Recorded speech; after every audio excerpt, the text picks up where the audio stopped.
Hello and welcome to the news at 10 on NTA News 25. Coming to you live from Abuja, I am Salwa Khalil Ibrahim. The headlines. President Tinubu inaugurates 4 loops of the Greater Abuja Water Supply Works, promises overall prosperity of Nigeria. When we speak of Renew Hope agenda, this is what we mean.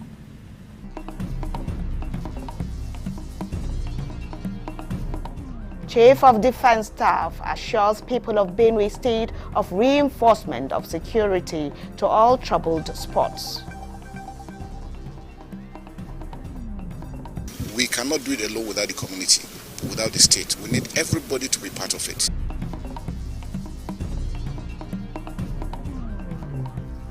House of Representatives recommends withdrawal of mining licenses of farms violating Mining Act.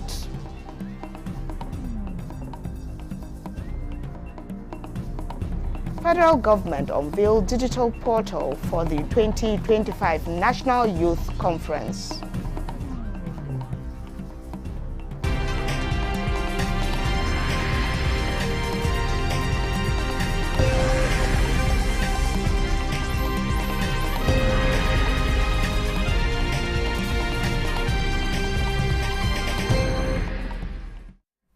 Many thanks for joining us, and here are details of the headlines.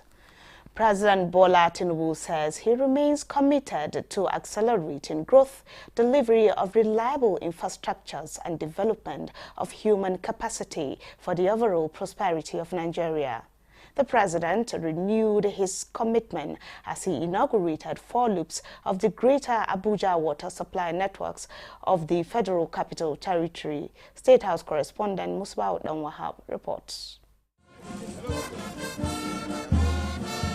Loops 1, 2, 5, and 6 of a Greater Abuja Water Supply Network are coming to complement Loops 3 and 4, which capacities are now far below the requirements of Abuja residents. These projects commenced in 2017 in partnership with the People's Republic of China, got new vigor, and now delivered by the current administration. With this, residents in 50 more districts of the Federal Capital Territory would now get access to potable water supply.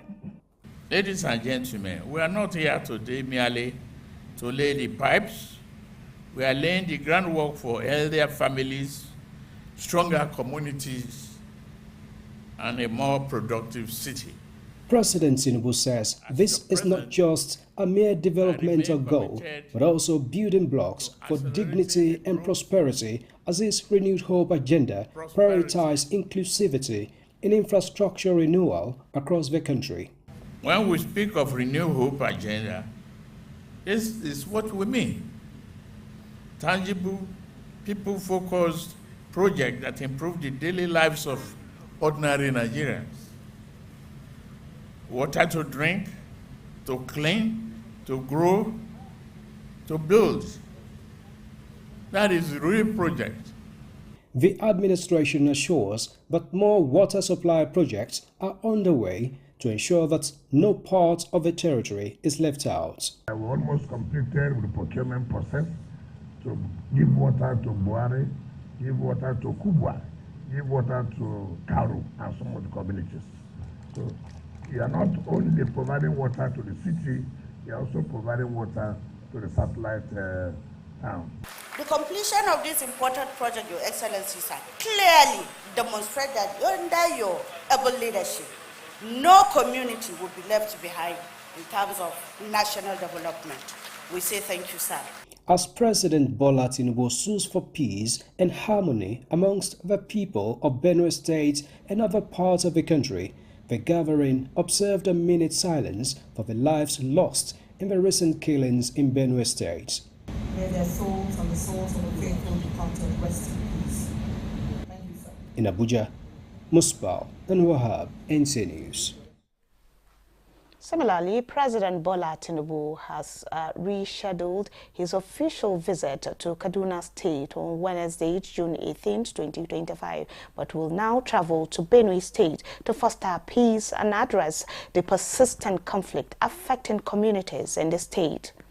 The president, in a statement by his special advisor on information and strategy, Bayo Onanuga, says the preparation for the visit, the president has already dispatched the secretary to the government of the federation, the inspector general of police, heads of intelligence agencies, the national security advisor, and the chairman of the Senate and House of Defense Committee to Benue State. The president is expected to hold a town hall meeting with all stakeholders during the visit. Meanwhile, Benue State Governor Hyacinthe Alia has confirmed 59 persons killed in the recent attack on Yeluwata in Guma local government area by suspected armed herders. Blessing Omeche Ebute report that the governor made the confirmation while briefing journalists at the government house, Makurdi. Governor Hyacinthe Alia, while addressing journalists, said the figure was obtained after a physical head count conducted by security agencies in collaboration with families of the victims. According to him, all security services involved held a joint meeting to ensure that the figures presented were accurate. Among the victims, Governor Alia confirmed were military personnel and a civil defense officer who lost their life while defending the community during the attack. My heart goes out to my very people in the state and their families that have been attacked. We lost quite a number of lives. This remains very persistent. I know we'll continue to do the very best from our angle to ensure that we quell this down, and then we also return our IDPs back to their ancestral farmlands. Thereafter, the governor received the report from the panel of inquiry on militia activities in the Sankera axis. The governor announced the immediate formation of a 5-member committee to prepare a white paper for the implementation of the report's recommendation. In Makurdi, Blessing Omeche Ebute, NTA News. In the same vein, Chief of Defense Staff General Christopher Musa assured the people of Benue State of reinforcement of security personnel to all troubled spots within the state. General Musa gave the assurance when he paid an on-the-spot visit to Yeluwata in Guma local government area of Benue State, recently attacked by armed herders, where several people were killed. Blessing Omeche Ebute report that the CDS was accompanied by tactical commanders from the defense headquarters. The visit by the Chief of Defense Staff is to first commiserate with the Yewata community and to assess the level of carnage perpetrated by the invaders. He was taking round the ruins where people were killed and houses burnt. He thereafter had an interface with community leaders where he consoled them over the loss of their loved ones. To look inward and see how we can address it. But like we mentioned, we cannot do it alone without the community, without the state. We need everybody to be part of it. Inspector General of Police Kayode Egbetokun, who also visited the state for an assessment of the situation, said the Nigerian police force has doubled its tactical team in the area so as to ensure that perpetrators are brought to book. We've been working together with the military and with other security agencies to ensure that this reign of impunity of these criminal elements ends. Governor Hyacinthe Alia, who condemned in strong terms the heinous crimes against the community, said he is confident that the visit of the high-power delegation will bring an end to the bloodbath in Benue State. We've gained their own assurances of the support. Already, we now have an increased presence of different teams and squads. And that is going to create a huge difference. The Chief of Defense Staff later proceeded to the headquarters 401 Special Forces Brigade at the Joe Akahan Cantonment, Makurdi, for a closed-door meeting with commanding officers in the operational area. In Makurdi, Blessing Omeche Ebute, NTA News. President Bola Tinubu says constitutional amendment is required to provide clear rules for national and subnational governments to police Nigeria's vast territories towards a safer country. This was contained in his message to the Legislative Dialogue on National Security Architecture, organized by the House of Representatives Committee on Constitution Review. National Assembly correspondent Mitari Ikpen reports.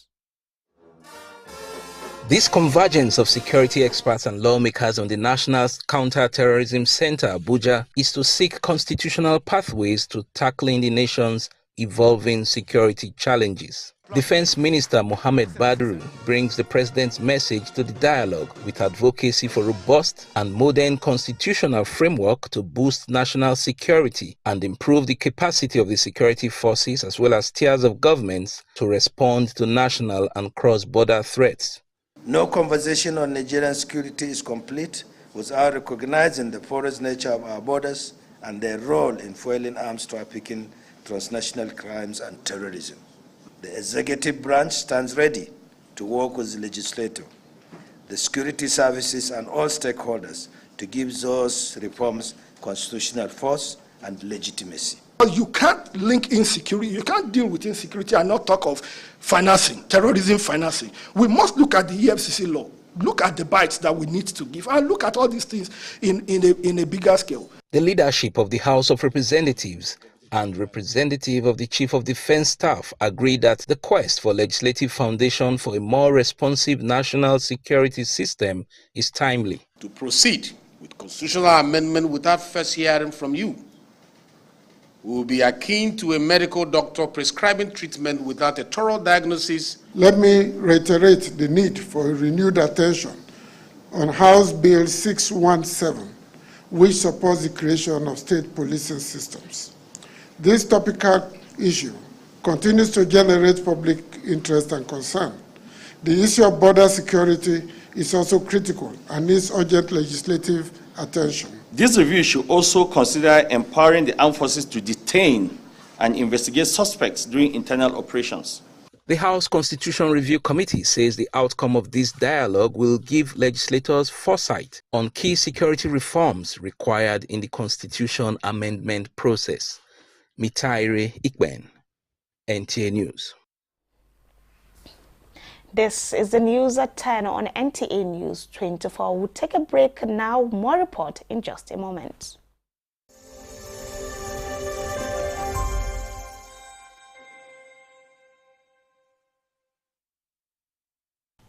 I am Oluremi Tinubu, the global and national Stop TB champion.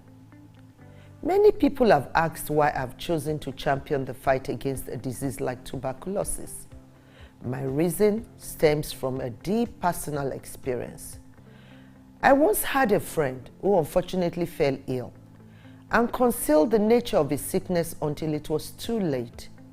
Eventually, after he passed, we discovered he had tuberculosis. Sadly, due to the stigma and discrimination surrounding the disease, he would not speak up or seek for help. His death was a painful reminder that we could have intervened and saved a life if only we had known earlier. Tuberculosis is an airborne disease that primarily affects the lungs, but can also impact other parts of the body.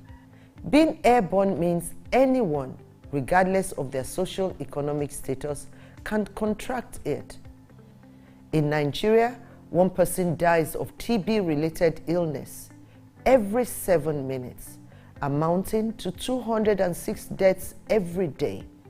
Globally, one person succumbs to TB every 25 seconds, which is a staggering 3,456 lives lost daily. These deaths are entirely preventable because TB is curable if detected and treated early. If you or someone you know has been coughing for 2 weeks or more, coughing up blood, experiencing night sweats, or losing weight drastically, it might be TB. Please visit the nearest government hospital or primary health care center for proper diagnosis and treatment. TB treatment is free in all government and some private health facilities. Let us also remember not to stigmatize or discriminate against TB patients or those who have been treated for TB. Individuals who have been cured of TB cannot infect others. I call on all stakeholders, especially the private sector, to join us in the fight to end TB in Nigeria. Together, we can make a difference. Remember, TB anywhere is TB everywhere. End TB by 2030. Yes, we can.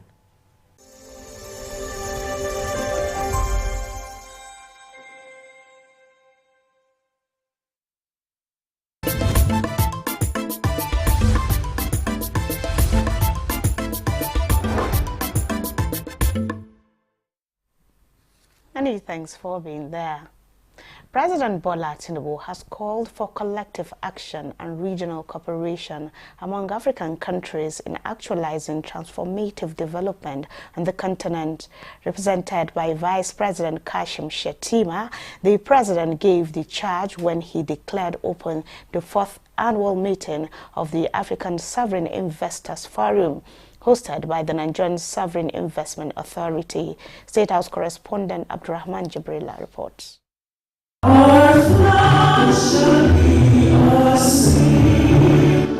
Utilization of sovereign wealth fund is crucial in ongoing efforts to close the infrastructure gap, build climate change resilience, and create job opportunities for the growing youth population on the African continent. This forum, with the theme Leveraging African Sovereign Wealth Funds to Mobilize Global Capital for Transformative Development in Africa, is holding at a time the world is witnessing rapid transformation and is under pressure to think outside the box. For Africa, the Nigerian leader said it is time to position the continent to seize the opportunities rooted in the wave of global change. I am pleased to note that the Nigeria Sovereign Investment Authority, as a founding member of ASIP, has taken an active role in advancing this vision. I commend its leadership in mobilizing like-minded African funds and international partners to design long-term, impactful investment solutions. The world is watching Africa. We can either build a future where African capital catalyzes and drives African development, or resign to a future where our resources are underutilized and our ambitions underachieved. The choice is actually ours. Let us choose wisely. Let us choose collaboration. Let us choose transformation. He uploaded the formal launch of the ASIF investment platform, saying it is a strategic initiative that deepens collaboration among Africa's sovereign wealth funds. Let us bear ASIF's rallying cry in mind, which is that the true value of our efforts lies not only in the capital we attract, but more importantly in the lives that we impact and the opportunities we create for future generations.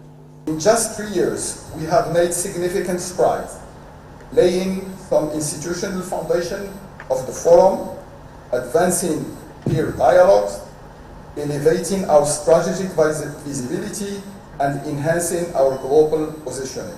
Let us unite and let us think of this generation and generations yet to be born through creation of sustainable sovereign funds that will be Africa-wide. Let us make Africa great again, because he was once great.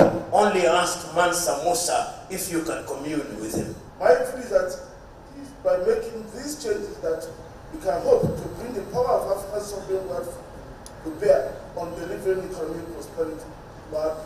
The forum is also to remind African leaders to leverage huge resources domiciled on the continent to invest in the future by investing more within the continent. In Abuja, Brahman Jibrila, NTA News.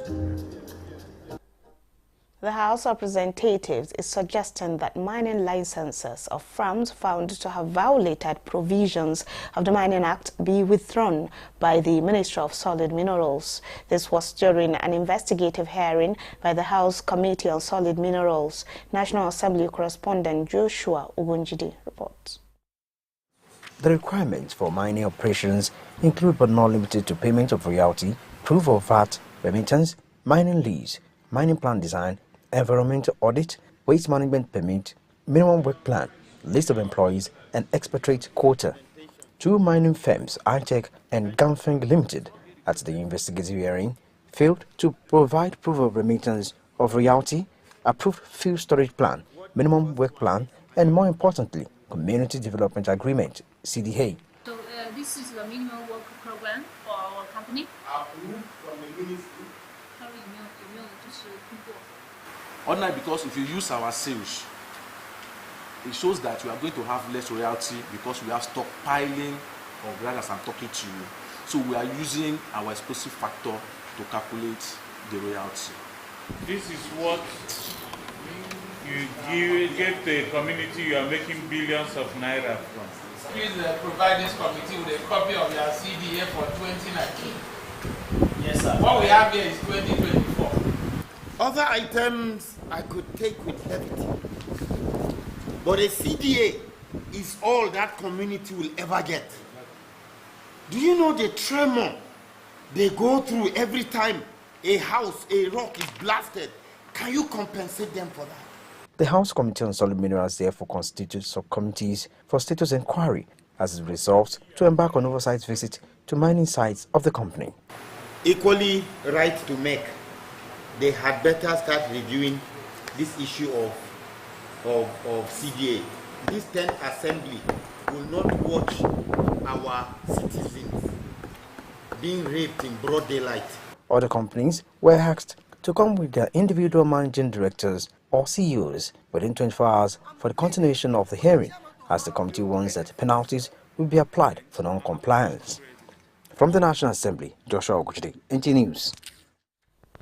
Now, to bridge the gap between governance and Nigeria's vibrant youth, the federal government has unveiled a digital portal for the 2025 National Youth Conference, known as the Youth Confab.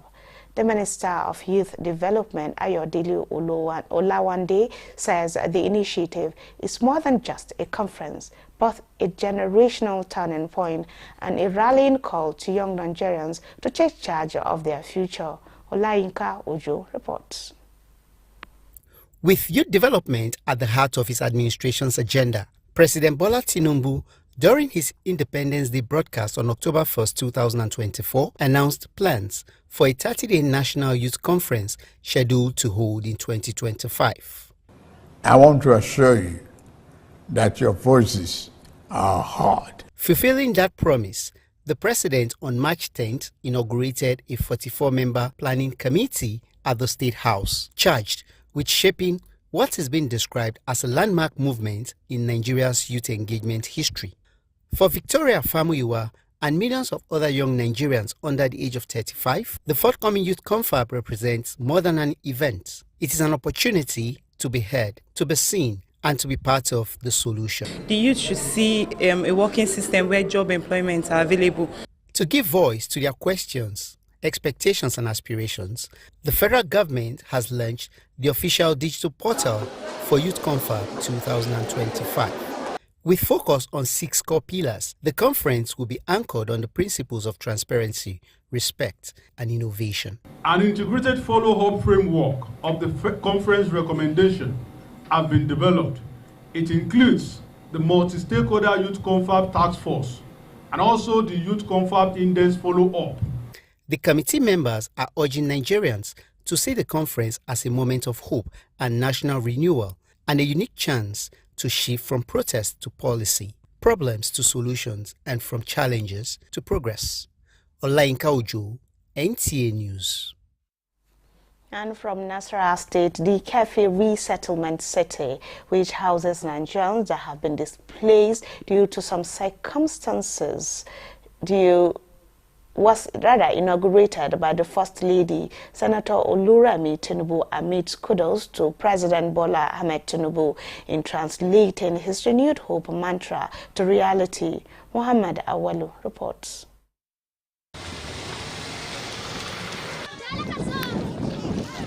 That was the arrival of the internally displaced Nigerians at the Keffi settlement city few months ago due to the natural and man-made disasters. The city, which has 40 families and approximately 300 individuals, has social amenities such as hospital, school, recreational park, religious centers, among others, was inaugurated.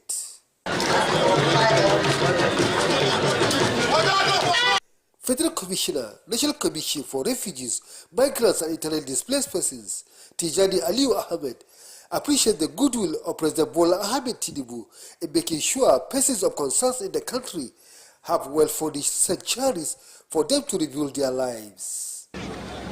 Today represents a defining moment in our commitment to delivering durable, dignified and sustainable solutions for displaced Nigerians. Anybody that is internally displaced is hopeless. This is giving hope to the hopeless. The First Lady, Senator Remi Tinubu, while inaugurating the city, which was renamed Senator Remi Tinubu Renewed Hope City, congratulates the Commission for the humanitarian masterpiece, which serves as a model that should be replicated in other parts of the country. Represents progress in a national effort to restore hope, dignity, safety, and patriotism to fellow Nigerians who have been displaced from their homes due to circumstances. We decided actually to give them farmland so that they can feel back at home. Your Excellency, under Mr. President's watch, we will see a rise of not only 4 wise men, but many wise women, girls, and boys. Residents of the city said their hopes have been renewed. Some families received the donations of 200,000 naira as startup capital, while others small home with 50,000 naira each.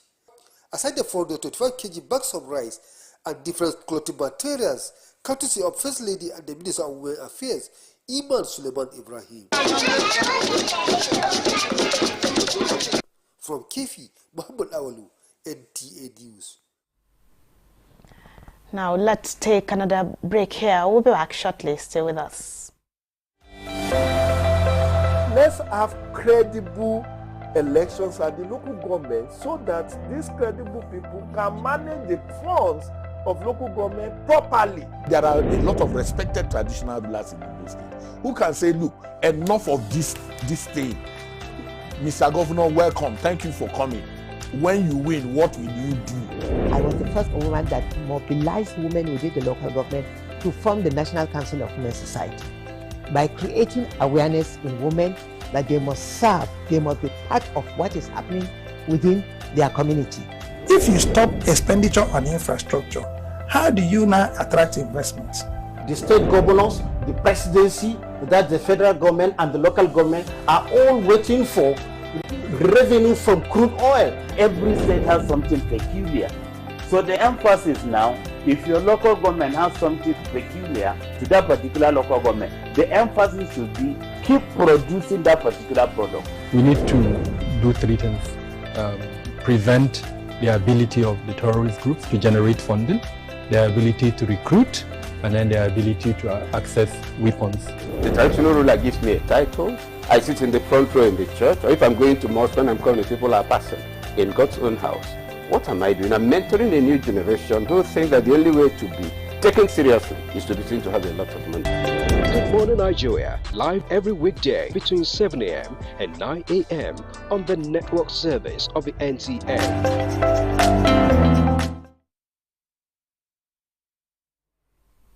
Many thanks for being there. Now, the federal government has clarified that the transition of federal tertiary institutions in Nigeria from the Integrated Personnel and Payroll Information System, IPIS, to the Government Integrated Financial Management Information System is to ensure transparency and efficiency in fund management. The Accountant General of the Federation, Shamsuddin Babatunde Ogunjimi, made this clarification during a stakeholders interactive session with vice-chancellors, rectors and regulators of federal institutions in Abuja. Vivian Izadifi tells us more.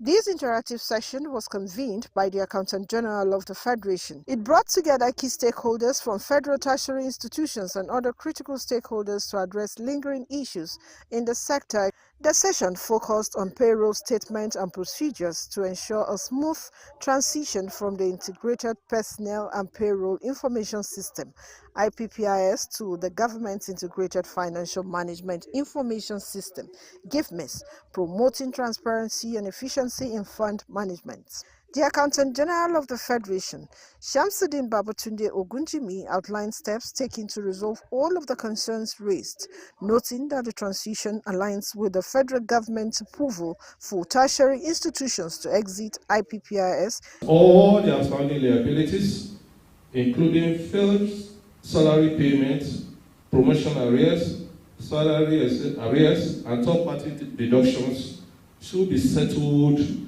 promptly by the federal government, and that tertiary institutions should comply with operational guidelines and external rules and regulations. It is therefore imperative that we come together as we are doing today and address the root cause of this problem in a manner that is proactive and constructive. I'm sure since we have started, they will be able to solve, even if there are few of the challenges or complaints, and I'm sure they will build on over time. We have the information now from them. There will be no room for rumor. An overview of the payroll review and validation process was also presented, aimed at identifying and correcting anomalies, a move to strengthen public financial management in tertiary education. Vivian Izadifi, NTA News. The Alliance of All Progressives Congress, APC Women Support Group, has called for increased support and financial empowerment to enable women participate more in politics. At an advocacy forum in Abuja, the group members decried low number of women in elective positions despite availability of vibrant and intelligent women in Nigeria with capacity to lead and deliver good governance. They re-echoed the need for enactment of the 35% affirmative action to increase women participation in governance and urged women to be more supportive to fellow women vying for elective and appointive position. One, I will still repeat it and say that we need that support from these men for women to participate in politics. Yes. That is what we need from them. And by the time we are financially stable and we are financially okay, there is nowhere we cannot enter when it comes to politics, when it comes to participation, when it comes to if we want to contest for anything. We need to grow our youths. We need to ensure that our youths are there to take over from us. And then for the women already with us that are not educated, we are already having initiative being planned, which we will roll out precisely 3 months after our inauguration to train women, send the illiterate one back to school, the one that are literate, ensure that they remain within the mainstream. And women should also learn to support one another, because I am waiting to see the day where we'll have female governors and a president, and I know it will happen someday because Nigeria is advancing. Playground where women are given opportunity, where you can actually contest with the men in terms of certain percentage that should go to the women. And that is where we talk about the 30% or 35% affirmation for women. Now, to health matters, now Nigeria's federal ministries involved in the food security value chain are intensifying effort to ensure that food handlers across the country maintain proper personal hygiene and adopt safe food production practices.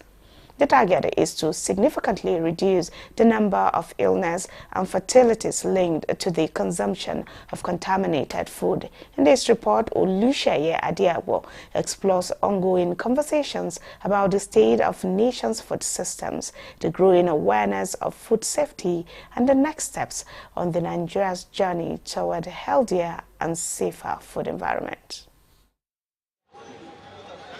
Despite growing commitment to improving food safety culture in Nigeria, incidents of foodborne illnesses caused by contamination, poor hygiene, and unsafe food handling continue to rise. In World Health Organization (WHO's) document, unsafe food causes over 200 types of diseases ranging from diarrhea to cancer, and an estimated 1.6 million people fall ill each day due to unsafe food globally.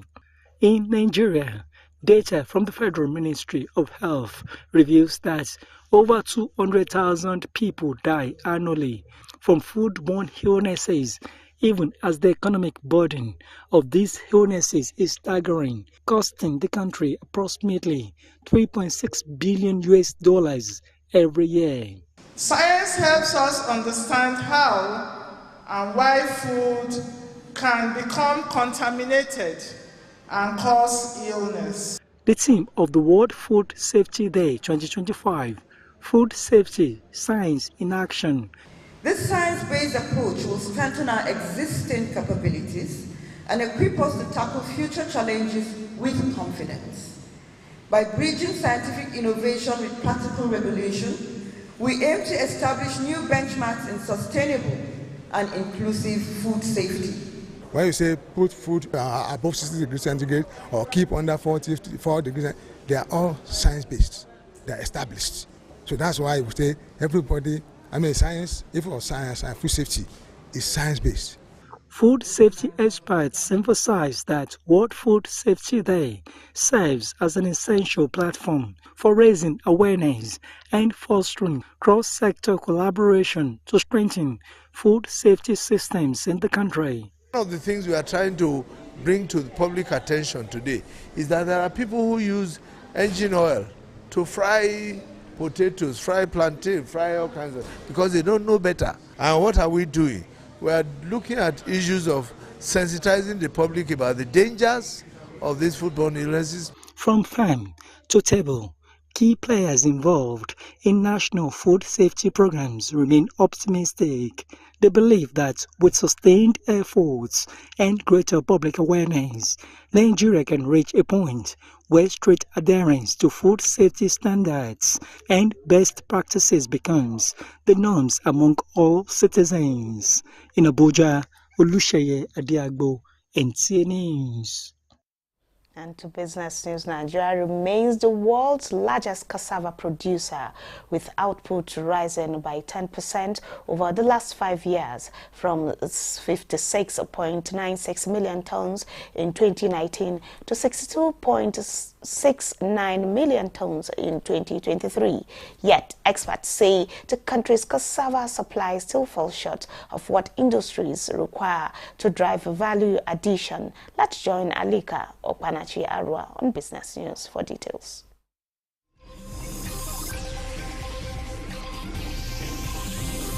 Over 80% of Nigerians eat gari and fufu, leaving less than 5% of the crop for industrial use. This strong domestic demand, according to stakeholders, means efforts to scale cassava processing must be fired up significantly. Although Nigeria's production surpasses Brazil and nearly doubles that of Thailand and Indonesia, the country's cassava is consumed almost entirely as food. Meanwhile, stakeholders say inadequate storage facilities and poor transportation networks hinder the efficient distribution of food products, leading to spoilage, increased costs, and reduced access to nutritious food. Even those people that are into international trade, because of the standard they have abroad, you don't expect them to accept items that are not properly stored, they are not properly harvested and stored. So what the government needs to do, there should be synergy from the various interdepartmental ministry, the Ministry of Agri, Ministry of Commerce, even the Ministry of Foreign Affairs.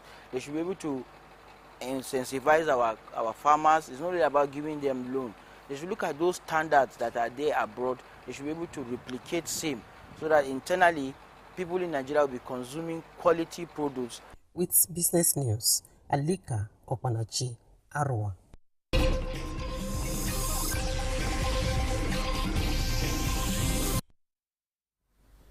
The Petroleum and Natural Gas Senior Staff Association of Nigeria, PENGASSAN, has raised concern over fuel prices transparency, saying it expects a significant drop in prices of petrol in the country when the global crude oil price reduced from $80 to $60.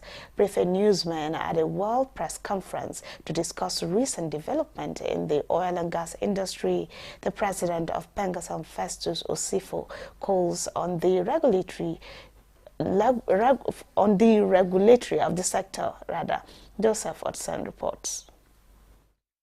The steady hike in price of fuel is a source of concern to the Oil and Gas Workers Union, who wants the Nigerian Mainstream and Downstream Petroleum Regulatory Authority to monitor trends. So if crude price was somewhere around $80 per barrel, and we were having pump price at about 900 naira per liter or thereabout, at a time crude price hovered around $62 to $65 per barrel. But we only saw marginal reduction in the pump price. And if you do the calculation, you will realize that Nigerians were exploited within that period. PENGASSAN finds the recently signed Upstream Petroleum Operations Cost Efficiency Incentives Order 2025 by President Bola Tinubu to enable oil companies with efficient production cost reduction enjoy 20% tax credit as commendable, but urges government to take responsibility in managing security issues in the oil-producing region as major step towards operational cost reduction. You will get to a section in Onne where you will have over 50 to 60 security vessels. What are they doing? They are just there waiting for supply vessels that are going offshore so that they will escort them offshore. And the cost of these are borne by the companies. So, when you ask companies to reduce cost of operations, it is quite good. But government must do everything possible to support these companies in terms of security. PENGASSAN also recommends the adoption of the NLNG partnership model for the country's refineries, a model that allows experienced private investors to take majority control. This, PENGASSAN says, will enhance steady and better maintenance of the nation's refineries and stability in crude oil production in the country. In Abuja, Joseph Otsen, NTA News. To address issues of gender-based violence, Action Aid Nigeria, in collaboration with Ford Foundation, is holding a high-level engagement with stakeholders across West Africa on dismantling harmful norms within the sub-region. Ekene Ndulwe reports that the event, which held in Abuja, focused on promoting positive masculinity. Approximately 30% of Nigerian women aged 15 to 49 are said to have experienced physical or sexual violence at some point in their lives. To tackle this societal menace, civil society leaders, traditional rulers and policymakers are in this hall to interrogate harmful patriarchal norms that perpetuate violence against women and children. The advocates are promoting positive masculinity in the fight against gender-based violence as against negative masculinity that leads to dominance, aggression, and violence. And we feel that by having this conversation about men and also looking at the challenges that men themselves face that make them susceptible to violence, that we will begin to have a much more holistic approach to addressing gender-based violence. And ultimately, we believe that this will contribute to having a thriving society, not just as men, but as families, communities and West African rooted in justice and dignity. It is okay for men to cry rather than suppress their emotions, these advocates say, as they urge the media, faith-based organizations and traditional institutions to help society unlearn some of the heavy expectations on African men. Gender difference does not confer in any way superiority against the others. So it's a matter of continuing to recognize this as days evolve on any issues that will come up.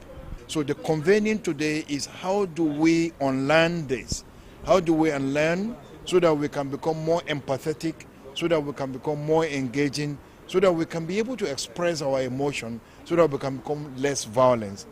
By promoting positive masculinity, Action Aid Nigeria is seeking to recruit men as partners and not perpetrators in the fight against gender-based violence. In Abuja, Ekene Ndulue, NTA News. The European Union, under the Component for Support to the Media, is partnering media managers to actively explore strategies to enhance democratic engagement and ensure informative electoral reportage to empower citizens. This was at an interactive session with selected media practitioners in Abuja to strengthen Nigeria's democratic journey and to fine-tune the role of the media in shaping electoral discourse and promoting informed political participation. Dennis Temple reported that the Nigerian Television Authority was also part of the session. The journey towards deepening democracy is ongoing as it faces significant challenges. Stakeholders believe there is hope and measurable progress. This constituency is very, very important if the media will be able to perform its role in the electoral process, in the development of democracy. The media is not able to report the electoral processes and elections as impactfully as they should. And they are already also making some recommendations. Gathered in this hall are media practitioners from broadcast industry, print journalism, and a growing community of online or new media practitioners. They all agree that there are problems affecting effective electoral reportage, and addressing the challenges is very crucial. For us to get good reportage, good media, we need everybody, not just the journalists, the editors, and the owners of the media are supposed to be intentional about what they are looking for. We need to be more intentional in creating more opportunities for women to visibly come out and participate in electoral, processes, both in, vying for political offices or even in, coming out to vote. We should be intentional in how we structure our messaging. Recognizing the vital role the media plays, the European Union partnership with the media and fact-checking platforms as embedded in this collaboration is expected to combat disinformation, misinformation, and foster ethical journalism. In Abuja, Dennis Temple, NTA News. You're watching the news at 10 on NTA News 24. Here is a quick recap of our major stories.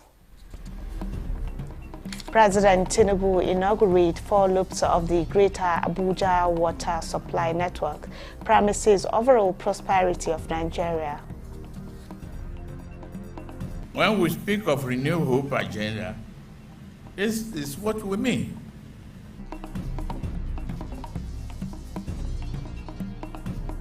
Chief of Defense Staff assures people of Benue State of reinforcement of security to all troubled spots. We cannot do it alone without the community, without the state. We need everybody to be part of it. House of Representatives recommend withdrawal of mining licenses of farms violated Mining Act.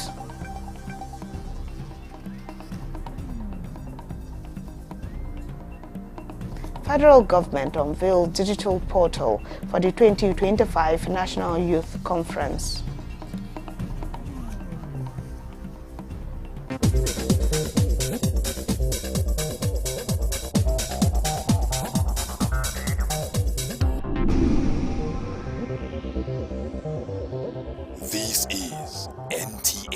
Lagos 24.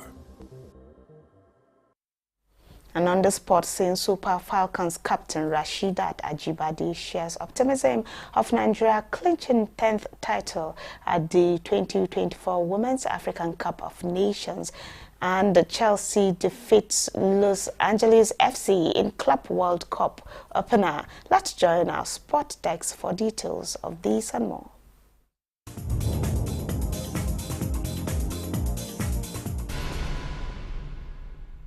Super Falcons captain Rasheedat Ajibade says the team is ready to reclaim the Women's Africa Cup of Nations title in Morocco, but has charged the Nigeria Football Federation to put everything in place to ensure their success. The 2024 WAFCON will be played from July 5th to 26th, and Nigeria are in Group B, where they will face Tunisia, Algeria, and Botswana. Having faced Cameroon in a friendly match in Abeokuta recently, Ajibade is optimistic that the team will push hard to win a 10th title at the 2024 WAFCON. The captain confirmed that the players are in buoyant mood heading into the competition and will do their best to conquer the continent again. Chelsea and LAFC first match day to be played. And in the FIFA Club World Cup, Chelsea kicked off their campaign with a solid 2-0 victory over Los Angeles FC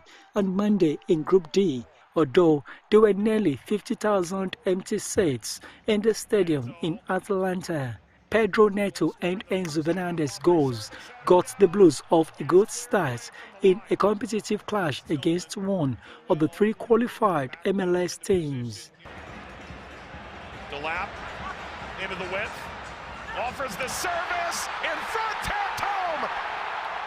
Chelsea's next game will be against Flamengo, who began their campaign by easing to a 2-0 win against Esperance of Tunisia in Philadelphia.